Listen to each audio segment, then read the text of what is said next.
लेकिन ये देखिए, हम सहयोगियों का बात कर रहे थे। ब्रिगेडियर दहिया, बड़ी खबर यमन की तरफ से आई है, वॉर ब्रेकिंग। अमेरिकी हमले पर यमन की तरफ से ये साफ कर दिया गया है, युद्ध में हम कूदने वाले हैं। अमेरिका की एंट्री अगर होती है तो यमन भी सीधे तौर पर वॉर में एंटर करेगा।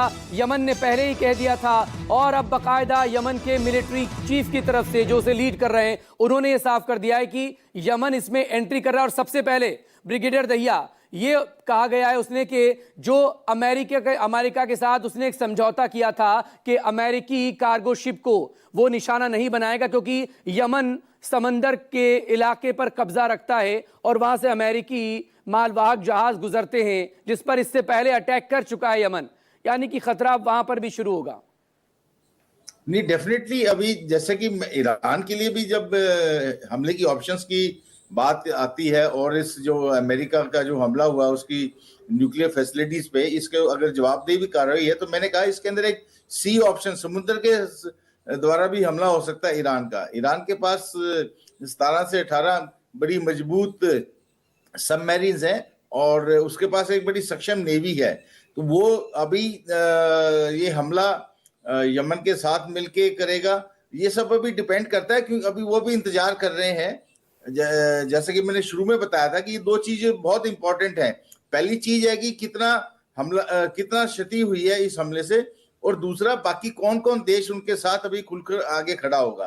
तो ये जो सिचुएशन है, ये हो सकता है अगले 24 घंटे के अंदर क्लियर हो जाए, क्योंकि अभी तक जैसा आपने बताया कि तो ईरान की जो प्रेस है जो बोल रही है कि क्षति इतनी ज्यादा नहीं हुई है, कोई ऑफिशियल उसके ऊपर कंफर्मेशन भी नहीं आई है।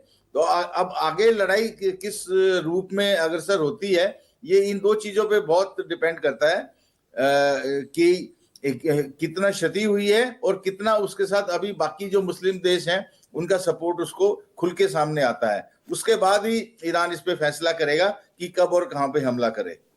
अमेरिका को क्या ये ईरान की सीधी धमकी है? और यमन जिस तरह से कह रहा है, ईरान की तरफ से अब कहा जा रहा है हमले आपने शुरू किए हैं, खत्म हम करेंगे, we will finish it. Sanjeev, यहाँ देखिए, ये एक स्टैंडर्ड लाइन है, लेकिन जाहिर है कि इसे इजरायली अटैक के बाद भी ईरान की तरफ से कही गई थी। जी हाँ, ये बात सामने है। और इसके पहले भी अगर आपको मैं याद दिलाऊं तो अली खामनेई ने एक बात कही थी कि अगर किसी दिन अमेरिका इस पूरे युद्ध में घुसता है तो 100% अपने नुकसान के लिए घुसेगा। ये बात उन्होंने पहले कही थी, और वो एक ऐसी उनकी बाइट है, प्रतिक्रिया है, जो इस वक्त ईरान के टेलीविज़न पर चलाई जा रही है। ईरान में जो टेलीविज़न है, तो इसका अर्थ ये है कि जो बातें पहले कही गई हैं, क्या उसे कैरी आउट किया जाएगा।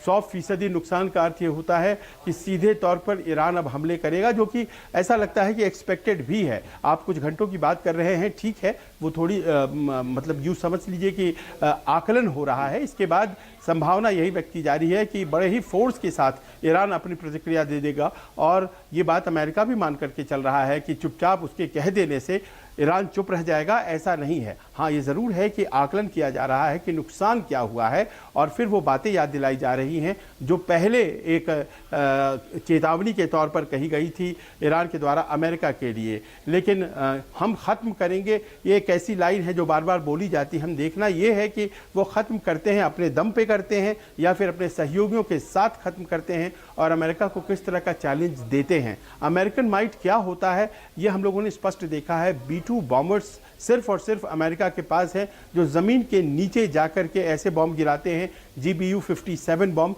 जो कि सीधे नीचे जाती हैं, ज़मीन के 260 फीट नीचे जाकर के वो ध्वस्त करती हैं। और एक नहीं, 6 बॉम्ब गिराई गई हैं एक ही जगह पर, और जो एंट्रेंस है वो बंद कर दिया गया है, एंट्रेंस और एग्जिट उस न्यूक्लियर साइट का। और एक नया तरीका ये निकला है जिसमें कि अगर वो अटैक होता है न्यूक्लियर साइट्स पर, तो उसके एंट्रेंस को और उसके एग्जिट को बंद कर दिया जाता है। ये संभव है कि इस वक्त वहाँ पर कोई भी ईरानियन काम न कर रहा हो, क्योंकि वहाँ पर इस बात का ख़तरा था कि ट्रैप हो जाएगा अगर वहाँ पर कोई बम गिराया जाता है। लेकिन दूसरा इसका फ़ायदा ये होता है कि जो रेडिएशन होता है वो इंटरनल रेडिएशन ही होता है। अगर थोड़ा रेडिएशन हुआ भी तो वो बाहर नहीं आ पाता है। तो एग्जिट और एंट्रेंस को बंद कर देने से स्पष्ट हो जाता है कि वो हमेशा। और इस बड़े अटैक के बाद, जिसमें सीधे तौर पर अमेरिका ने नतान से लेकर फोर्दो और इस्फहान में अटैक किया है, उसके बाद सवाल इसी को लेकर, क्या ईरान रिटेलिएशन करेगा इस पर, और ईरान का अगला कदम ही दरअसल न सिर्फ ईरान का